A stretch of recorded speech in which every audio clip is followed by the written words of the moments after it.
What's up, everybody?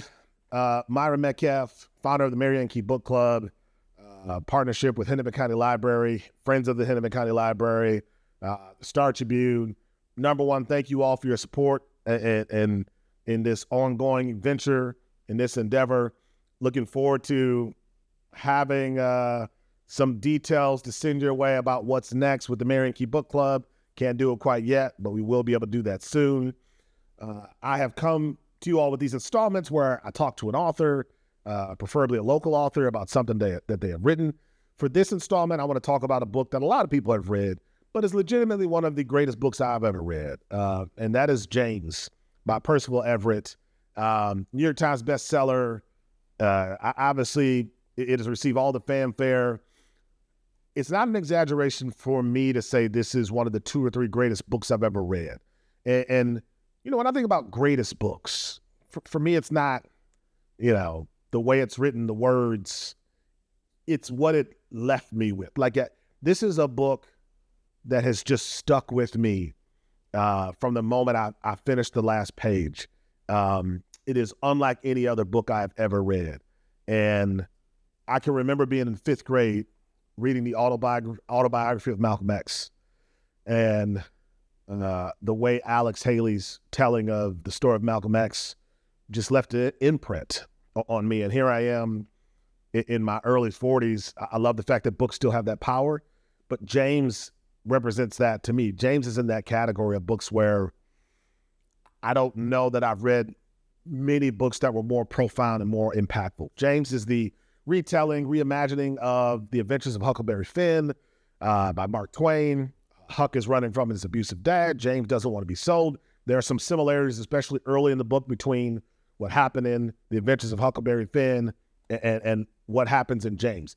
But there's this dramatic shift pretty early, too, where James and Huck go off their separate ways, and you just see James humanized in a way that you didn't see in the first book. I mean, even the title, James, right? Jim is obviously a version of James. A lot of people go by Jim, but the proper name of an enslaved individual even humanizes him. But what I love about this book is, I think in The Adventures of Huckleberry Finn, you spend a lot of time thinking about the condition of Jim, the condition of someone who's enslaved. And I think in James, we see that those who were enslaved, yes, suffered from this unimaginable condition and this state where they weren't allowed to have the freedoms that they deserved. At the same time, there were still human beings who had to make the same choices that other human beings make. And that's the situation with James in this book. He has to sacrifice. He's trying to get to his family. He has to find ways to survive. He has to blend in. He has to learn, okay, what relationships can I trust and what relationships do I have to discard? Sometimes he has to make choices to protect himself, all while navigating his relationship with Huck in the book as well. But it centers this reality of James being a human being who has a goal and a destiny and a destination like any other human being. And you see the way he has to think. You see the way he has to make split-second decisions, choices that are not easy choices, all in the name of his survival, in the name of trying to become free. And there are a lot of people like James through the history of slavery who had to make a lot of those same choices. But the way Percival spells this out, the way he humanizes James, and, there are really funny moments. There are elements of this book where you realize James is just a person, which is the way the story should be told, and not just an enslaved human being. And you get to the end of the book as everything unfolds, and I kid you not, you sit there with the book and you go, I've never read anything like this. And I almost found myself going, did that all really happen? But this is a book about someone who is doing what most of us are trying to do, and that is find a path to something glorious and something satisfying and something loving, something that connects us to those we love and care about.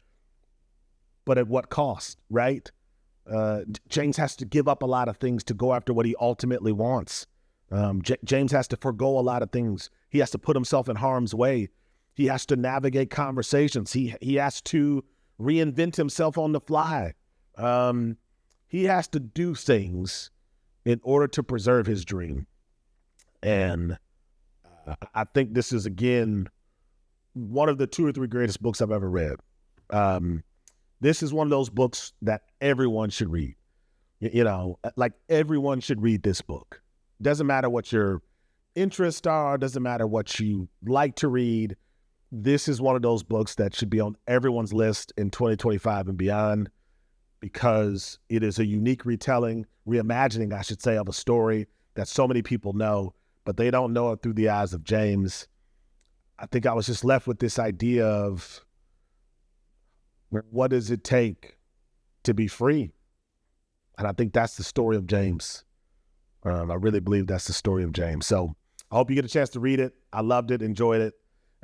Looking forward to having more conversations. The Mary and Key Book Club, things that are ahead, we'll let you know pretty soon here.